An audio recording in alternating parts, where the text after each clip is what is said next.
everybody. Thanks for joining us on this tropical update. We've been tracking Isaias all weekend long, and now the latest update as of 5 p.m. Eastern, we have tropical storm Isaias downgrading a bit. The storm's encountering a little bit of trouble in the atmosphere, not really getting its act together, but the storm is a survivor. We've seen this before where it has struggled to get that center defined, and so we'll go through some of the dynamics that are going through and kind of hurting the storm. But first, I want to get those updates to you for the watches and warnings, so we'll take that now. You can see we've got a little more coastline included in these advisories. So the hurricane warning goes into effect between Boca Raton all the way up to the Volusia-Flagler County line. That's the area you see in red. The blue or purplish colors are tropical storm warning, and that is in effect from Ocean Reef all the way up to Boca Raton. And then on the other side of that, hurricane warning that includes from the Volusia County Flagler County line all the way up to Ponte Vedra, and then north of that, the yellow line that extends now into South Carolina. So coast of Georgia and parts of the South Carolina coast included in this tropical storm watch. So that goes all the way up to the Santee River. So those are the big changes that we see with this latest advisories, that tropical storm watch does extend into South Carolina. So that's the big change with this. But we still expect to see similar impacts. Not much has changed with the actual track itself. I know it seems like there's a big difference in the fact that the storm is now a tropical storm instead of a hurricane, but there's really not too much of a difference. And the National Hurricane Center does expect the storm to regain its hurricane strength. So right now we're still looking at impacts from winds, some possible hurricane conditions will be experienced there on the Florida coastline, which is why the hurricane warning continues to be in effect. By the way, still in effect for the Northwest Bahamas. So this is going to continue to be an issue as we head on through the rest of the weekend. Storm surge still quite a concern here along the Florida coastline. Storm surge watches in effect. These have also been changed a little bit to accommodate areas further to the north. We'll get in a little closer here so you can get a better view. But we can expect 2 to 4 feet of storm surge to impact areas basically north of the Jupiter Inlet all the way up to about Ponce Inlet, and actually that goes all the way up to about Ponte Vedra. So we could expect seas to be pretty rough out here. We'll take you to our Surfline cameras, first stopping in South Beach on Miami Beach, where this is, the southernmost point of the peninsula here, where we could show you on our Surfline cameras the conditions there. Beautiful beach day, but the waters are pretty rough out there. White caps on the beach. You don't see that all too often here in South Beach. Usually a pretty placid surface to the water there, but things kicking up. We had some folks in the waters earlier braving it out, but they were staying pretty close to shore because that surf is pretty rough. But we'll take you to some more impressive surf now, heading up to, I think we're going to Delray Beach at this time. Let's get a look on that here. Yes, this is the South Delray Beach camera, of course, from our Surfline partners. So thankful to have this view and give you the perspective of what's going on out there. So seeing white caps here too as those waves roll in, and a reminder that this storm is still 115 miles to the southeast of Fort Lauderdale. So we've got a ways to go. Some clouds moving in there as the Surfline camera zooms out and get a great shot of what's going on with conditions there. So not bad weather in particular for that angle, but heading to another one of our cameras in Delray Beach. It's been pretty blurry with the sea spray on the lens there, but it's not hard to see the white caps in the background, so not the best beach day. I also want to take you to one more camera, to the Lake Worth camera, where we've seen on the pier there, the waves crashing against the footers of the pier, and a couple of clouds rolling in. We've had a few feeder bands come onto the southeastern coast of Florida, so getting the hint of this storm that's approaching, but otherwise not too much has changed in the ballpark of this storm. So next I want to show you our satellite imagery. This is the infrared loop of Isaias from the past 6 hours. And we've seen a lot of disorganization with this storm. Those brightly shaded colors of red, yellow show you where the most intense thunderstorms are, and the darker shades there. But you can see bubbling up in a couple different places. There's no defined circulation. Even on infrared, you tend to see somewhat of an obvious counterclockwise spin, and we haven't quite seen that yet over the past couple hours with this storm. There is still a center of circulation. That's how it's continued to keep its name, but it's not well organized here. And we'll show you why, taking you into the dynamics of what's going on with the storm. Water vapor does a great job showing what's what's in play here. This is looking from the top down at the upper part of the atmosphere, so about 300 millibars if you're familiar with that scale. But taking you in a little bit closer here, let's see if I can zoom in and show you some of those brighter bands of rain that have been associated with the storm here. Whoops, got to get my pointer here and zoom in. Oh, that's out. Here's in. All right, we're getting a little closer. So there's the bright shades of pink, teal, blue of the thunderstorms. But I want to focus your attention right here on this orange pocket. That's dry air. So usually the darker shades show you some dry air. White is clouds, and these colorful bits here are thunderstorms. But this orange right here is dry air. And so that, as we get this counterclockwise rotation, is affecting, it's getting wrapped up into the storm circulation and effectively choking off those strong thunderstorms that the storm feeds off of the warm ocean water. So that has been problematic for Isaias here over this, in part to why it's downgraded to tropical storm strength as opposed to hurricane. But again, maximum sustained winds as of the 5 p.m. advisory were at 70 miles per hour. Hurricanes begin at 74 miles per hour. There isn't a big difference in just 4 mile per hour winds. So we're still seeing some of this dry air intrude on the center of circulation, and that's been problematic. But if I zoom out here a little bit, I want to show you what has been helping to steer this storm a little bit. So you can kind of see here on the water vapor some of the forces at play. These storms, you may have heard in the past couple of advisories with our chief meteorologist, Leslie Hudson, talking about the steering currents of the Bermuda High, a semi-permanent high pressure system. So that is what we tend to see right over here. Usually hangs off the coast of the southeast U.S. for a good part of the year. That's why it's semi-permanent. It's usually around here, and it has that clockwise motion you're seeing in these clouds right here. Somewhat of a clockwise spin. So I'll go ahead and note that out right here. This is our big blue H. Whoops, wrong tool. Here we go. So this is our big H, clockwise motion of air here. And so that's going to keep going in this direction. This is a steering current that will help steer Isaias around this high pressure. But back here on the lower 48, we've got a trough of low pressure right about here.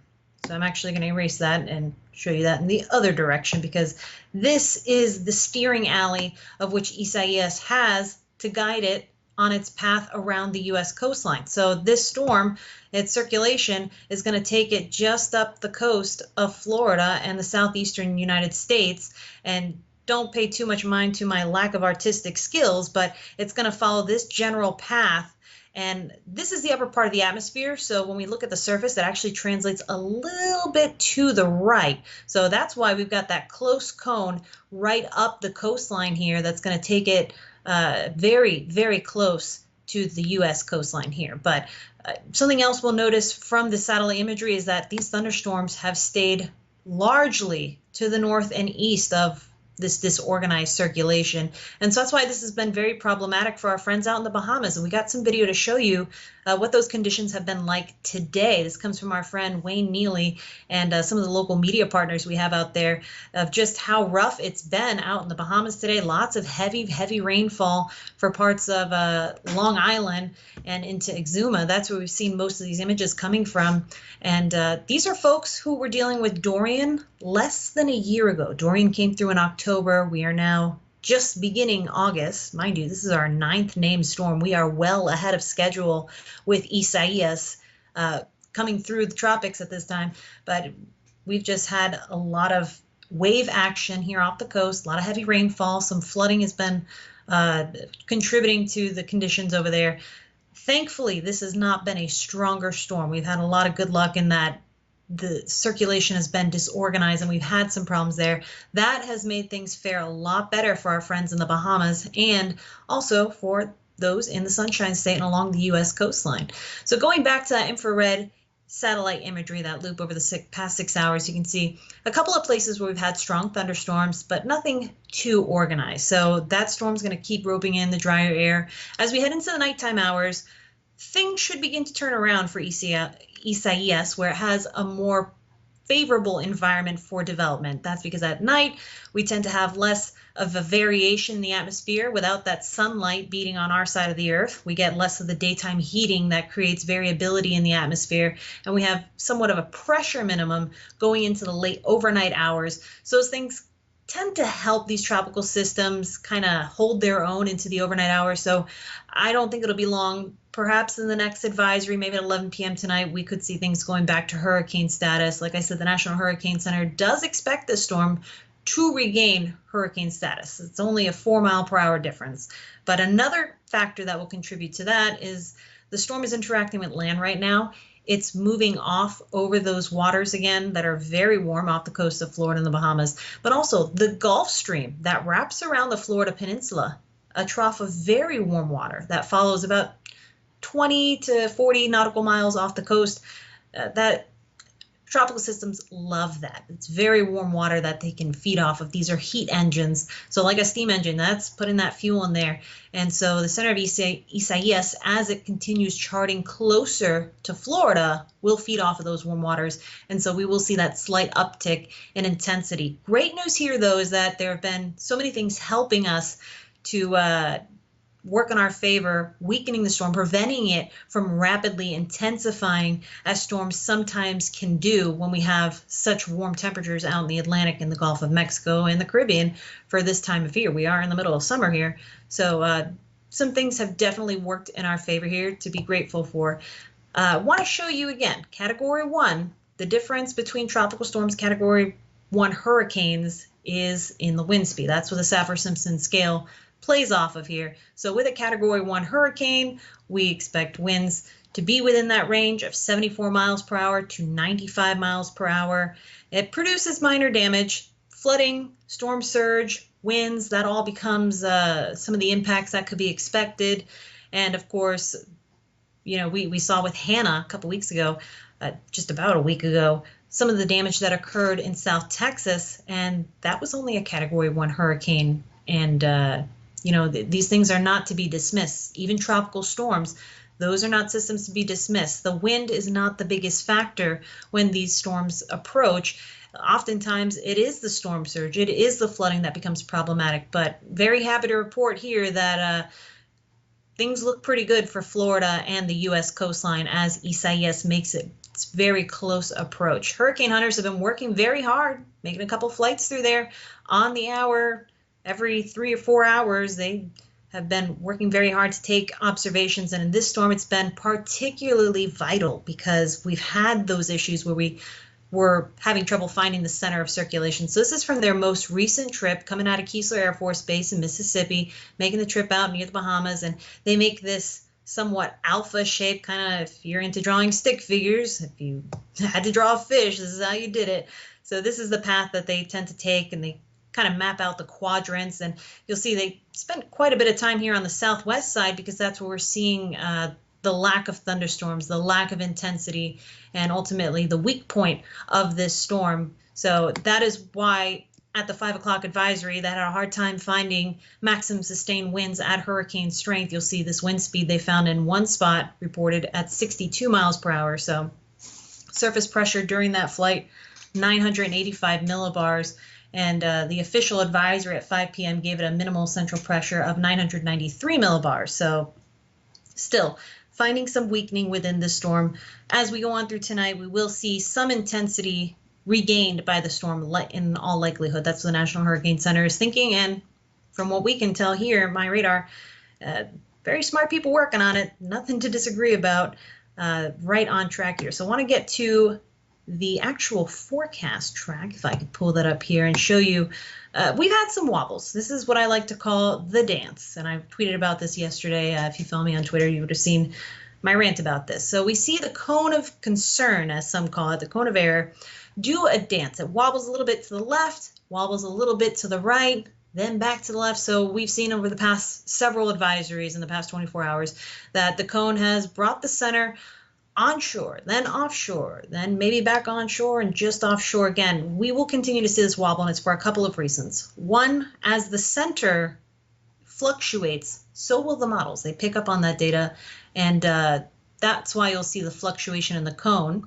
But also, if you live in this area, if you live in Florida, you know that small changes tend to have very big impacts. And with this storm, that variation of onshore, offshore won't have so much of an impact. This is actually a case where things are working in the favor of those who live on the U.S. southeast coastline here, because we have a very defined area to the north and east of the center, the dirty quadrant, as some call it, that keeps most things offshore. Unfortunately, that's why we've had so much trouble in the Bahamas, because that's where most of the activity is with this system.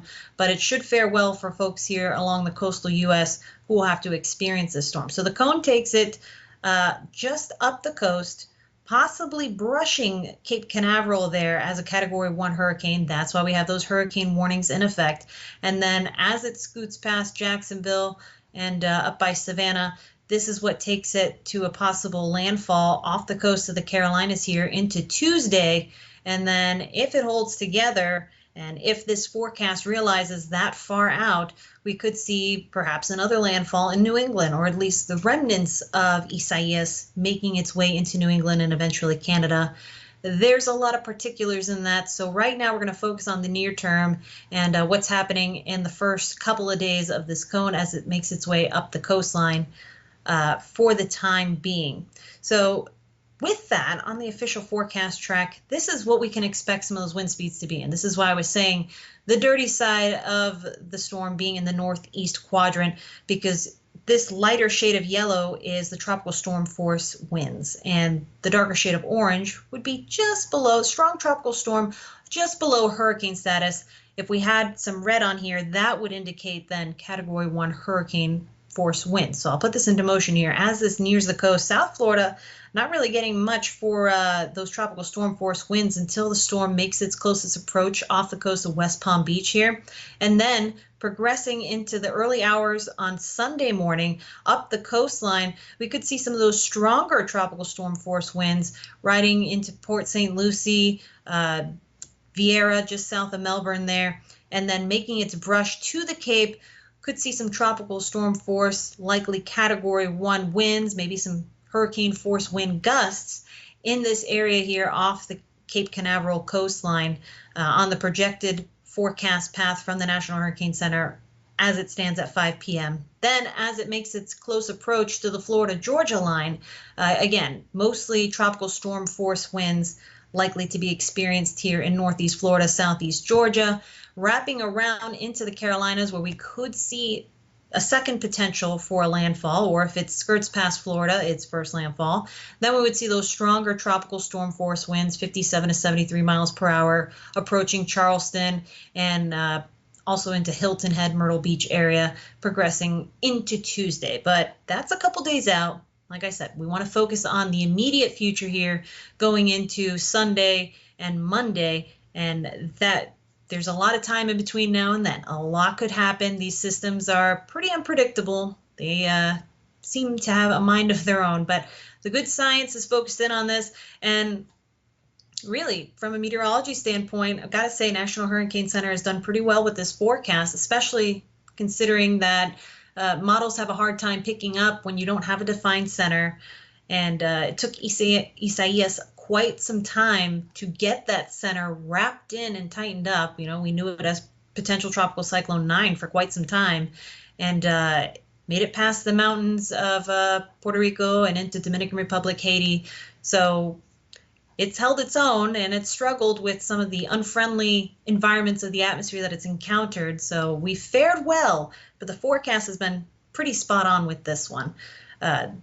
Really low margin of error so far, realizing along that cone of uncertainty. So as we head into tomorrow, we'll continue to keep you updated. We'll have some more updates coming on tonight through our social media channels and into the app. And in the Fast Forecast, we'll walk you through what you can expect going into Sunday, and not just for folks here that are keeping their eyes on Isaias, but across the lower 48, where we have some other weather going on, because yes, the world continues to spin, but we will keep you up to date on what's going on in the tropics, and particularly what impacts will be expected along the southeast coastline here with Tropical Storm Isaias. For now, that's all we got for you. We'll be back shortly with another update. Have a great night.